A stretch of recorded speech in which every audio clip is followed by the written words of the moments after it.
Well, hello everyone. It is for you guys. If you're watching this on the day I signed it, April 28th.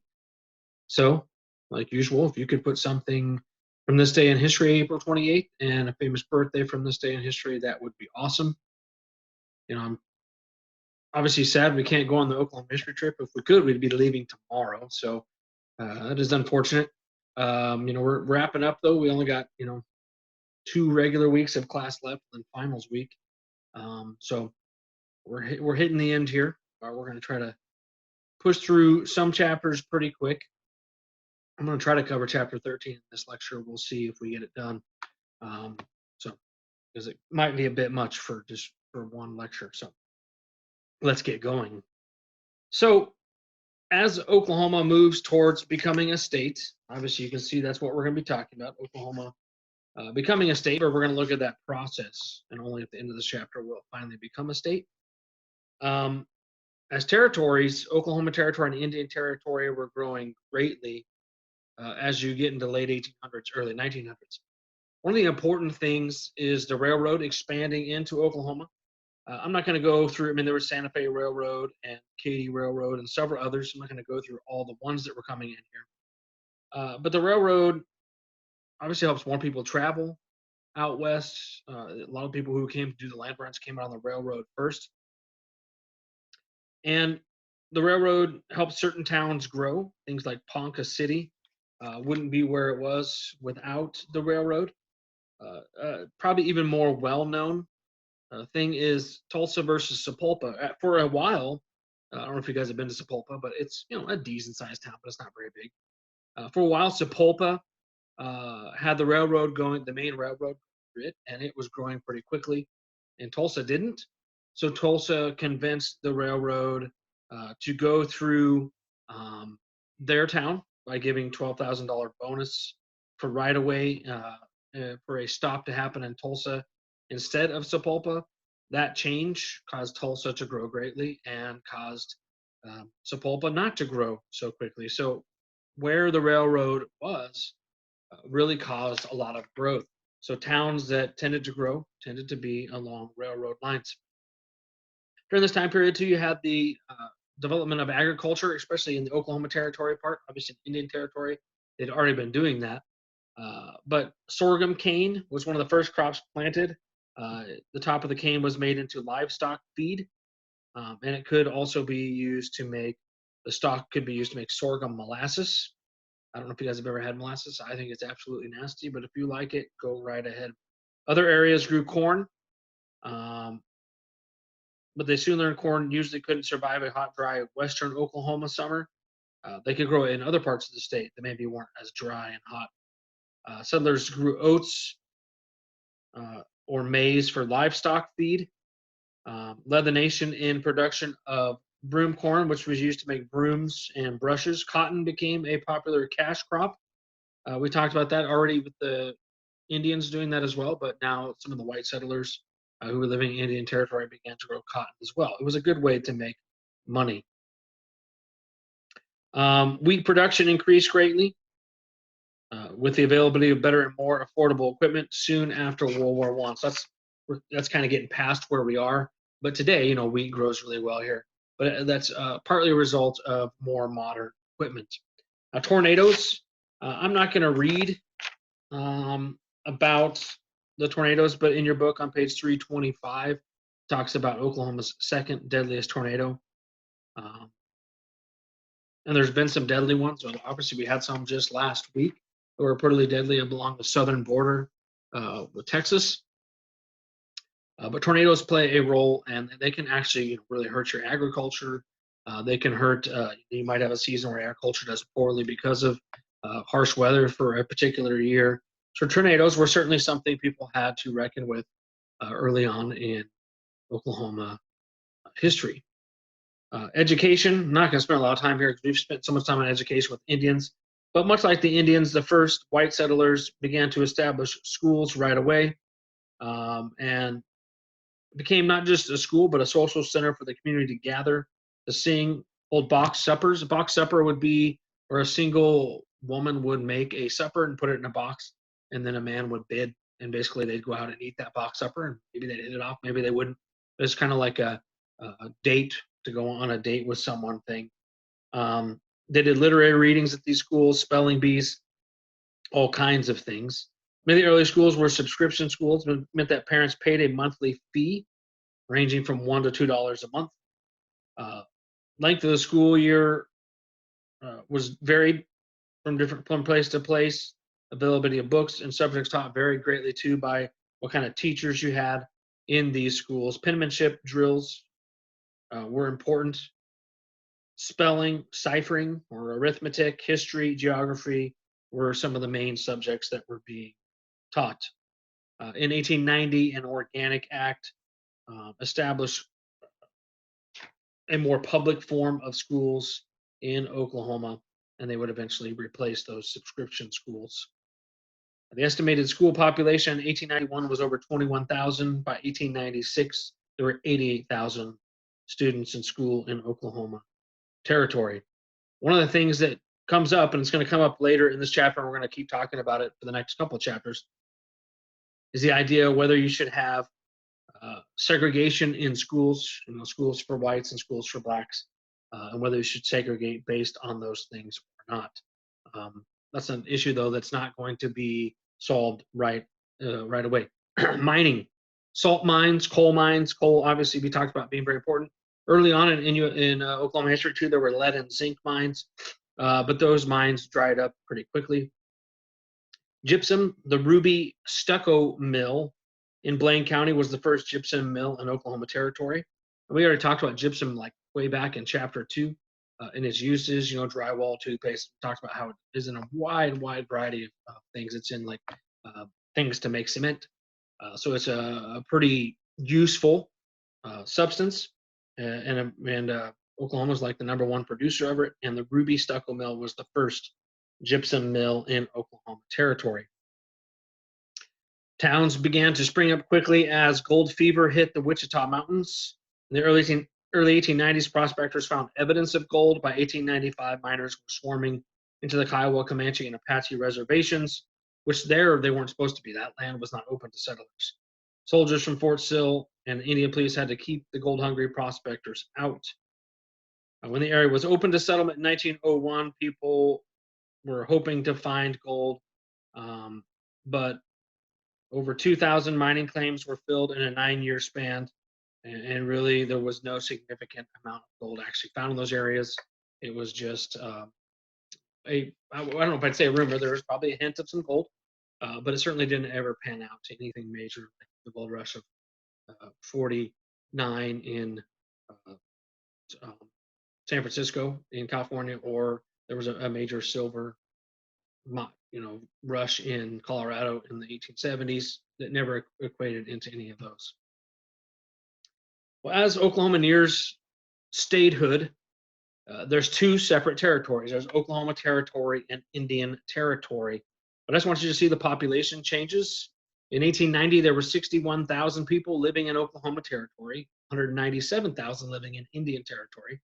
By the year 1900, 400,000 were living in Oklahoma Territory, 300,000 in Indian Territory. So now Oklahoma Territory is outnumbering Indian Territory. And by the time you get to 1907, you might be like, why 1907 of all years? Well, that's the year Oklahoma's going to become a state.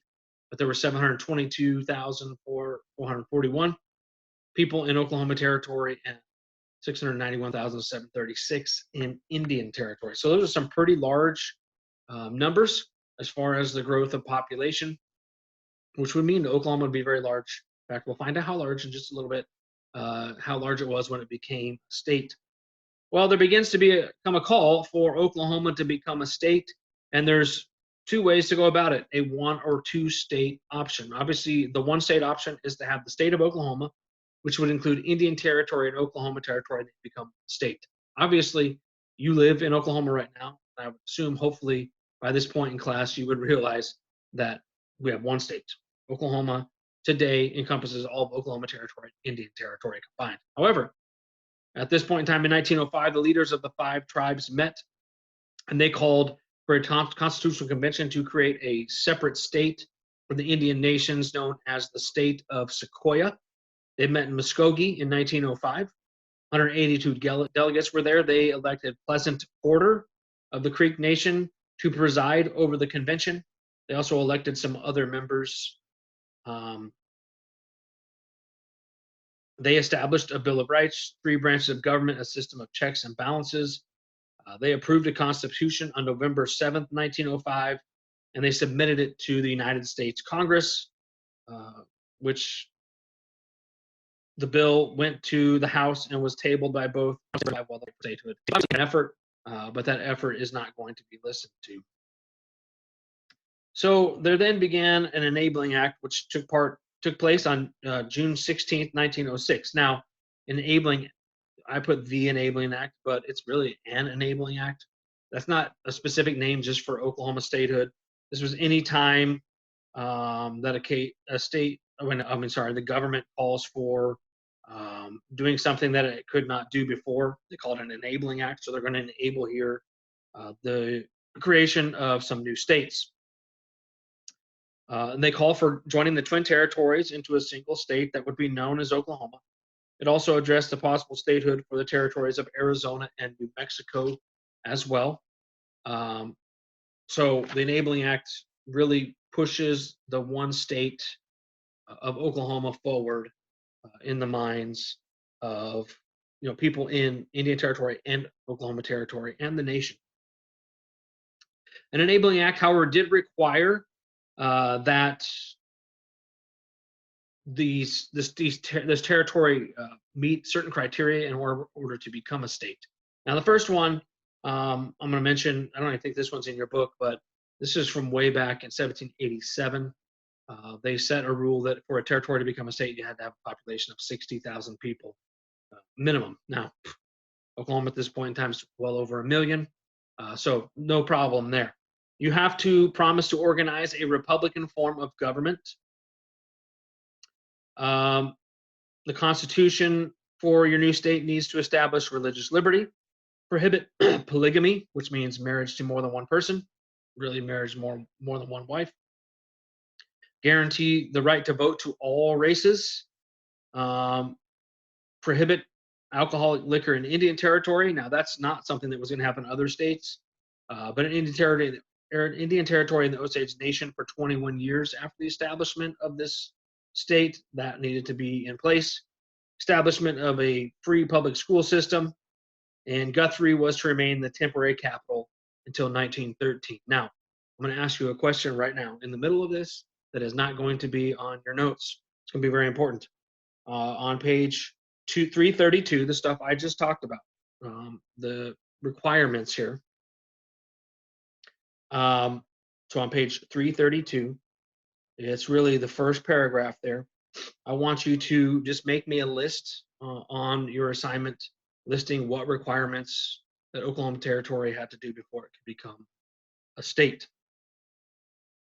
Well, before the Constitutional Convention could even be held to do a lot of these things and create a republic and a constitution, they had to get delegates. So they chose 55 delegates from each territory. So 55 delegates from Indian Territory, 55 delegates from Oklahoma Territory, and 2 delegates from the Osage Reservation.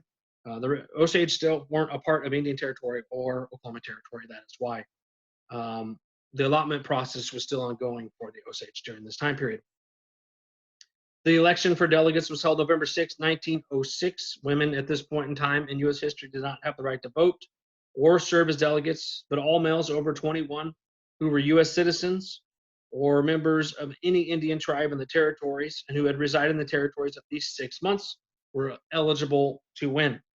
Of the men elected, 12 were registered as Republicans, 1 was independent, and 99 were Democrats. So, wow, very much Democrats were going to rule here in this early phase. Well, and they do for a long time in the statehood part of Oklahoma as well.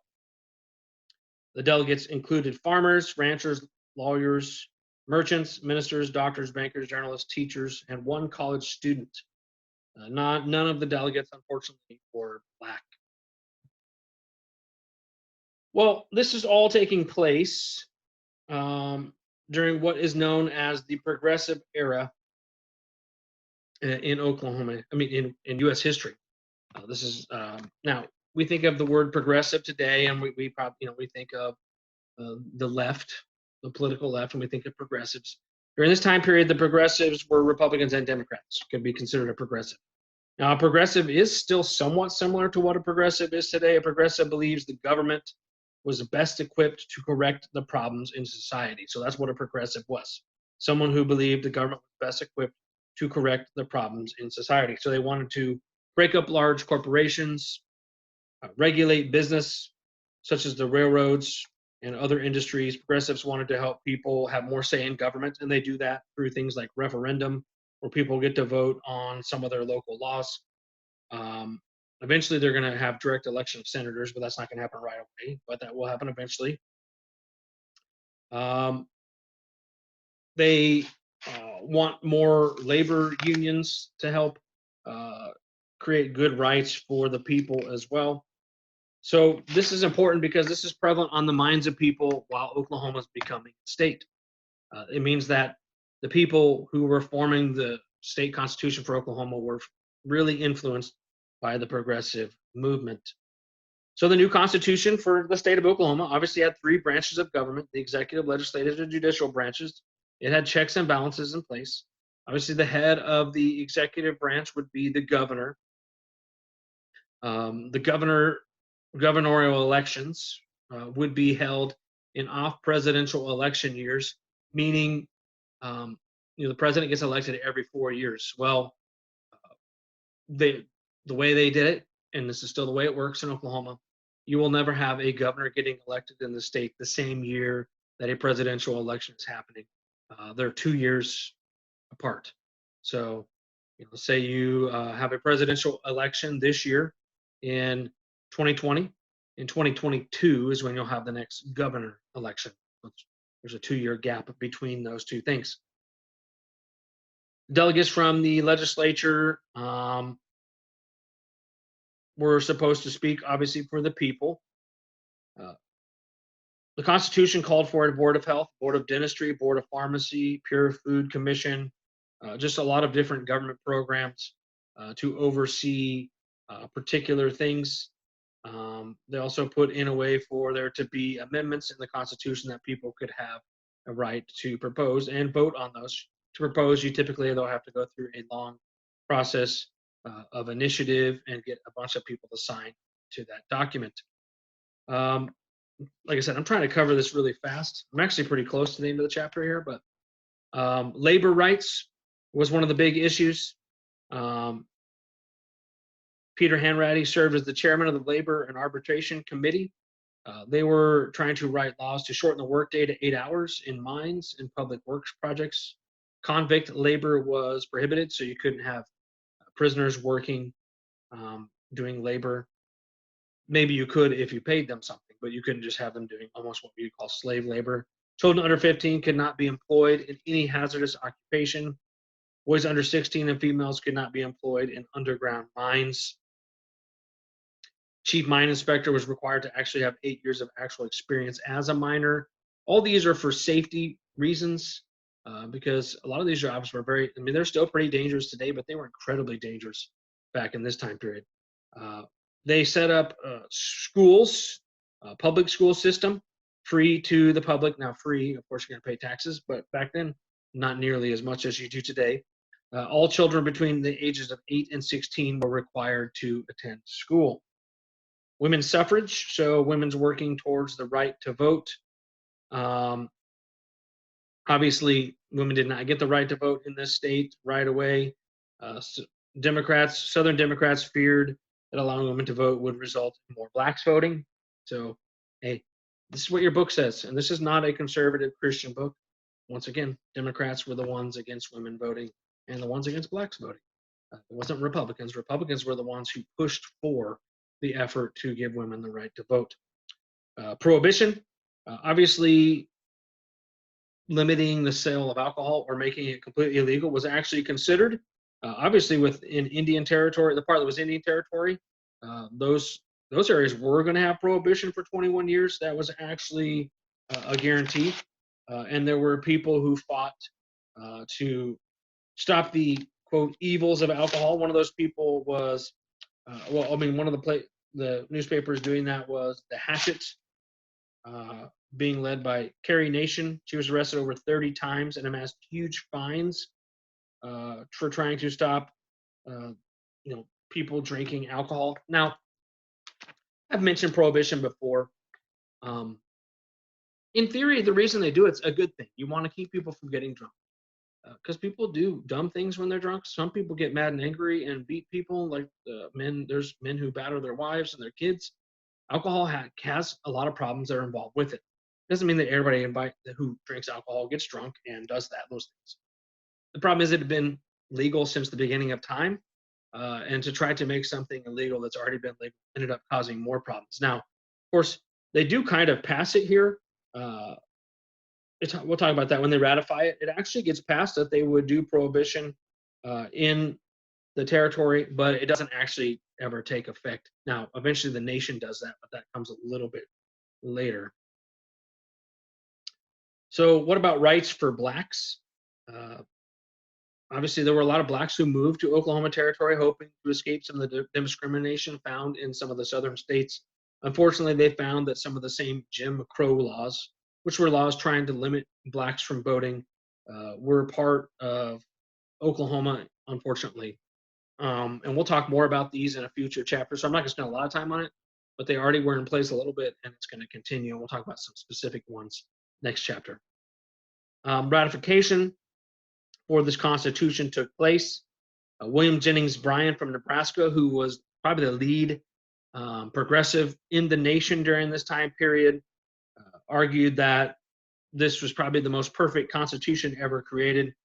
The original Oklahoma Constitution was 10 times as long as the original U.S. Constitution. Why is that? Once again, because the progressives believed in more government. Obviously, a lot more government.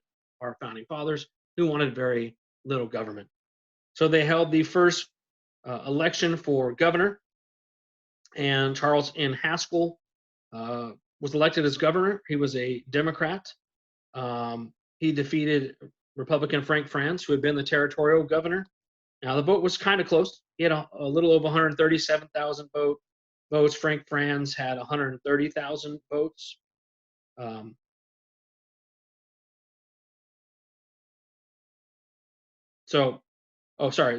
He defeated him. Sorry, those numbers were not correct. Sorry, I was looking at something else in my book. I do apologize for that. There was a socialist who also ran for the governor. He obviously did not win in this state either. So senators could not be elected in Oklahoma, however, until Oklahoma was officially a state in the United States. So they would hold those elections later. So then on November 16th, 1907 at 9:18 a.m., a direct telegraph wire from the White House. President Theodore Roosevelt was the president during this time period. Was received in 1918, and it proclaimed Oklahoma as a state in the United States of America. Obviously, like we said, the original capital was in Guthrie and was supposed to remain there for the first 13 years of statehood. It's not going to remain there that long. They do swear in they have some people firing off pistols, firing off blank cartridges. Bands began playing, bells ringing, steam whistles blowing. 5 minutes later, Governor Haskell took the oath of office in the governor's office at the Hotel Royal, and the private ceremony would be repeated a short time later in public, and this would happen in Guthrie as well. At this public ceremony, they had a symbolic marriage between Mr. Oklahoma Territory and Mrs. Indian Territory, so that the two territories were marrying together into one. It's kind of I know you're probably hearing that and being like, that's kind of goofy to have that.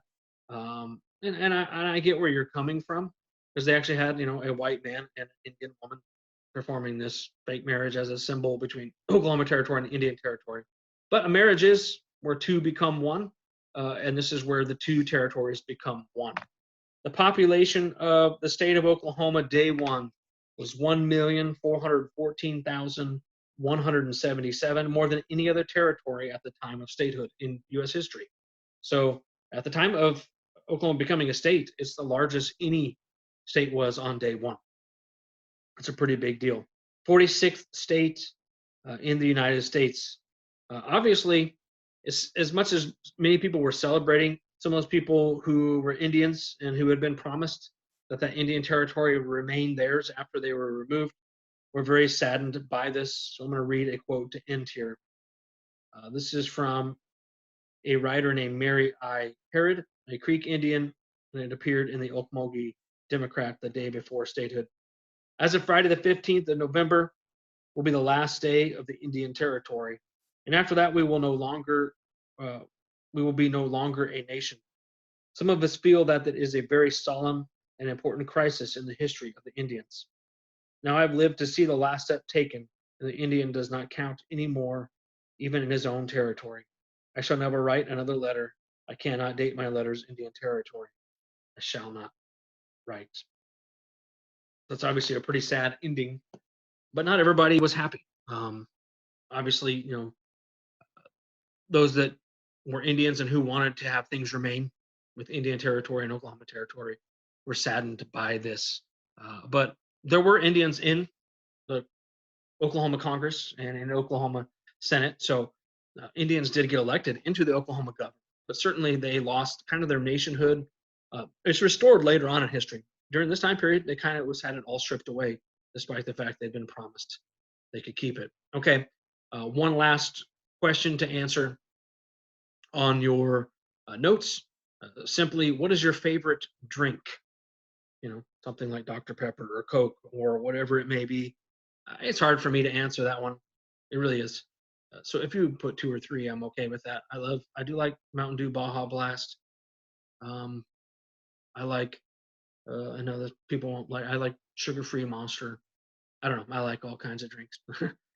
Too many to name.